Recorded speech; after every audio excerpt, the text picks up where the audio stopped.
A terrifying prospect. Winter conditions, time rapidly running out. One of the team down, still more than half the mountain left to climb, and the weather closes in. Camp 2, do you read me? Over.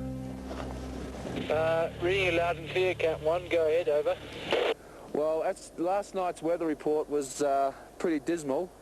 Up about where you are now at 7,000 metres, it's meant to be minus 16 with a 20-knot wind. And at the top of Everest, it's minus 30 and a 30-knot wind, which according to wind chill charts, minus 56. So doesn't sound too good up there. Over. It's howling. Yeah, certainly not a day to be up there. I guess you're glad in a way that this wind's here. Gives you a chance to recover from your chest infection. Yeah, I think we'll come down. In fact, we already made the decision to come down, looking at the wind higher. The Arctic jet stream has ravaged its way across the frozen wastes of Tibet to hurl itself with blinding fury on Everest's upper slopes, with a force capable of plucking a mere human from the face and hurtling him into oblivion.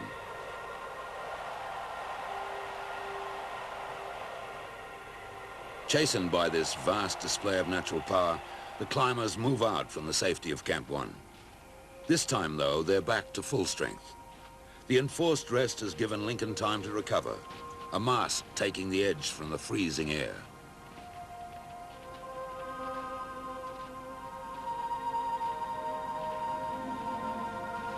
The climb up to Camp 2, as fraught with danger as ever, had become familiar territory, and the safety of the snow cave is reached relatively quickly. A decision is made to rest at the cave overnight to conserve strength, and Tim is bursting with anticipation. We've been waiting for this for, well, years, and the conditions are right. Tomorrow morning, as soon as it's light, we'll set off from here, carrying tents, food, sleeping bag, but making it as light as possible. And we'll try and climb up to the top of the couloir, which is about 4,000 feet above here. There we'll find a campsite and try and have a comfortable a night as possible. The next day, weather permitting, we'll go to the summit. Above 7,000 meters, thoughts come slowly. Actions happen with a dreamlike quality. The oxygen-less air drugging the mind. But the cold was real, cutting through the fabric and the skin deep into the bone. Measured in real time, Australian farewells were more than 2 months old. By the mountains' time, they could have left Australia several lifetimes ago, because reality was a cold, vertical void, gasping breath, and one careful foot in front of the other.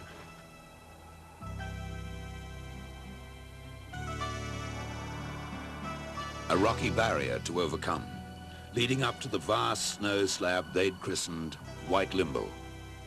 Those days spent analyzing the mountain, probing for weaknesses had paid off. The plan was working.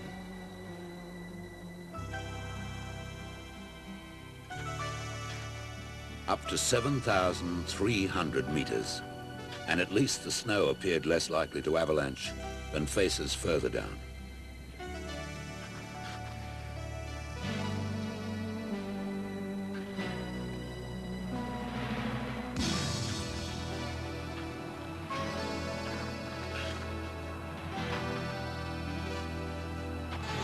With the full team strung out on White Limbo, everything appeared to be going well, until... Hello, Camp 1. I'm watching movement on the face, and one climber's static, but it looks like somebody's turned back just above the rock in the middle of the white void. It was just the last climber on the ropes, and presumably they're exhausted or dehydrated or feeling the effects of the altitude, so we can't really put a name to it. It was Geoff, with all the symptoms of cerebral edema.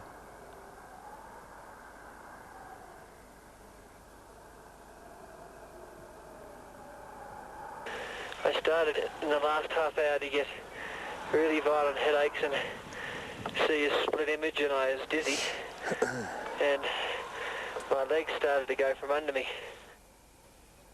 Any higher and Geoff would have died. The only remedy is to get down and get down quickly. A violent headache, double vision, shaky legs, and Geoff begins the loneliest and most important climb of his life. It's slow and it's careful.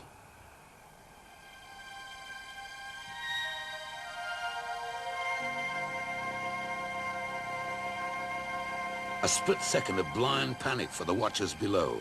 Geoff's dropped his pack, and it looks too much like a body for anyone's comfort.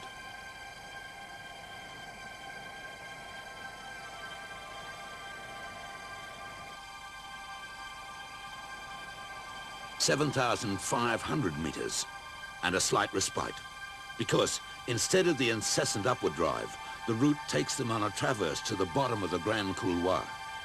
Instead of looking straight up, though, everyone becomes aware of the vast drop to their left.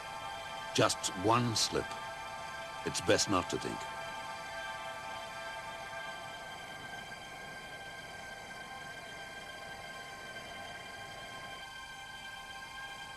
Just on sunset, Greg and Tim discovered a perfect site for Camp 3 in a natural crevasse, which Tim tried to burn down. As soon as the sun leaves the slopes, the temperature drops 20 degrees, and the ice cave provided a chilly haven.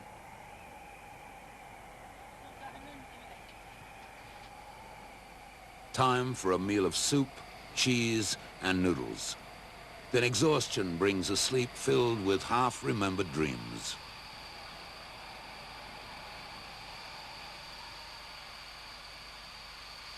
There's still 1,400 meters to climb to the summit. They're exposed, beyond any help, well and truly into cerebral edema territory. And if that wind starts again, they're dead. What could be the symptom of getting sore Geoff joints thought he like was elbow going to joints? die last night, scared to fall asleep at Camp 2 in case he never woke up. He's made it back to Camp 1, and Jim Duff pumped some of the medicinal oxygen into him. Hopefully, Geoff's safe. Because human bone and flesh can't stand 270 atmospheres. While Geoff's getting the life-giving oxygen, high on the mountain, the day begins brilliantly at Camp 3.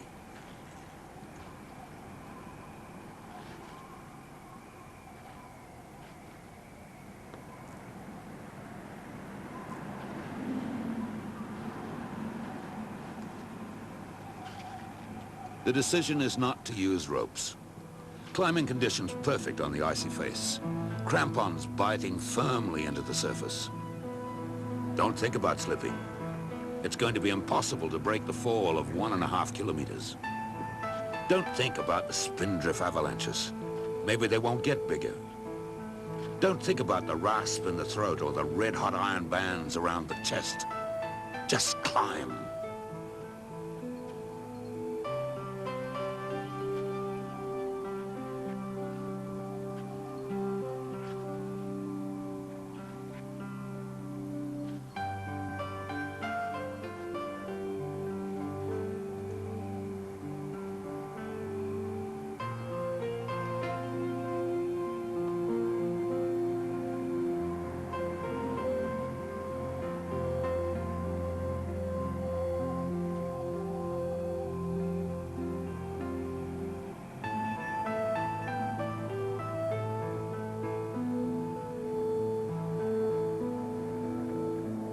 Deep into the Great Couloir. Sunset coming on, and they must reach the top of this giant gully and find a campsite before dark.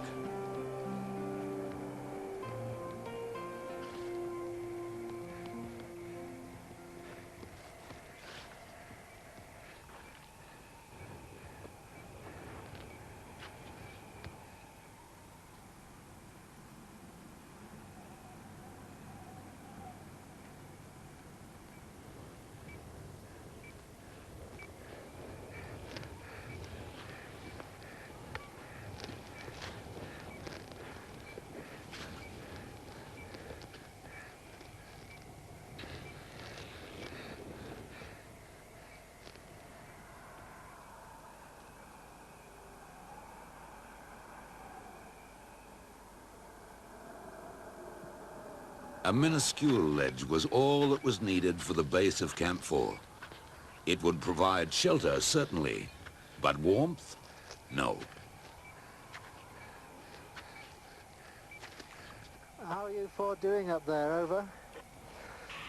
We're just getting covered by a spindrift avalanche at the moment. Well, everyone's fine, very tired. What time do you reckon you'll start tomorrow then for the summit, over? Oh, God knows. Hopefully by about 10 o'clock, over. 3/4 of the greatest mountain in the world has been conquered. The final quarter? No one could predict that. Really good luck, guys. We'll be down here watching every move. So keep yourselves warm and go for it, huh? Over. Yeah, thanks, Geoff. We all heard that. Looks like we've got a really good day for it, so a little bit brief. But there's no reason why we shouldn't be able to do it, I think. Or some of us anyway. There's a belief the mountain chooses just who will conquer her. Right now, that choice was being made. Well, the climbers have passed 26,000 feet now and are well into the what we call a death zone.